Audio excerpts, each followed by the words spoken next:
여러분 안녕하십니까? 최근 몇 달간 북상하는 태풍 탓에 주말에 바깥 활동하기 힘드셨을 텐데요. 오늘은 강풍이 좀 불긴 했지만 모처럼 가을다운 날씨에 곳곳에서 다양한 축제가 열렸습니다. 김윤아 기자가 다녀왔습니다. 멋지게 한복을 차려입은 시민들이 동네 읍성을 신나게 누빕니다. 한복이 어색한 듯 쑥스러운 아이, 한복이 신기한 듯 신난 학생들까지 저마다 한복의 매력에 빠져듭니다. 조선시대 화장 코너도 아이들에게 인기 만점. 곱게 화장을 하고 머리를 닦고 있는 꼬마 숙녀의 표정이 사뭇 진지합니다. 구수한 가락에 부채춤 사위가 펼쳐지자 축제의 열기가 뜨거워집니다. 주말에 계속 집에 있다가 오랜만에 나오니까 그래도 애도 좋아하고 되게 기분이 좋아요. 자갈치 시장에서는 물고기와 한바탕 전쟁이 벌어졌습니다. 잡힐 듯 말 듯 요리조리 도망가는 물고기와 씨름하는 아이. 드디어 고기가 잡히자 환호가 터져나옵니다. 가족들과 함께 먹는 회 맛은 최고입니다. 이거 물고기가 안 잡히니까 잡으려고 계속 노력하는 모습 그런 게 좀 기뻐 보였습니다. 영도구에서는 영도다리 축제와 독서문화 축제가 열리고 곳곳에서 걷기 대회도 잇따라 개최되는 등 다채로운 축제가 이어졌습니다. 축제의 계절답게 10월 내내 주말마다 가을 행사가 열리고 다음 달 초엔 축제의 절정인 부산 불꽃축제도 예정돼 있어 가을 축제 열기는 계속 이어질 것으로 보입니다. MBC 뉴스 김민아입니다.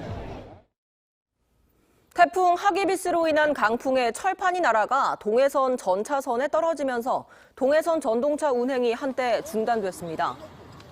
코레일 등에 따르면 오늘 오전 9시 30분쯤 기장군 기장읍 기장과선교에 붙어있던 철판이 강풍에 날아가 교량 아래 동해선 전차선에 떨어졌습니다. 이 사고로 전력을 공급하는 전차선에 스파크가 일면서 선이 끊어져 전동차 운행이 중단됐습니다. 사고가 나자 코레일은 긴급 복구에 나서 선로 위로 떨어진 전차선을 정리한 뒤 오전 11시부터 전동차 운행을 부분 재개하고 오후 6시 30분 복구를 완료했습니다. 일본의 대표적인 진보 정치인 하토야마 유키오 전 일본 총리가 오늘 오전 남구 국립일제강제동원 역사관을 방문했습니다.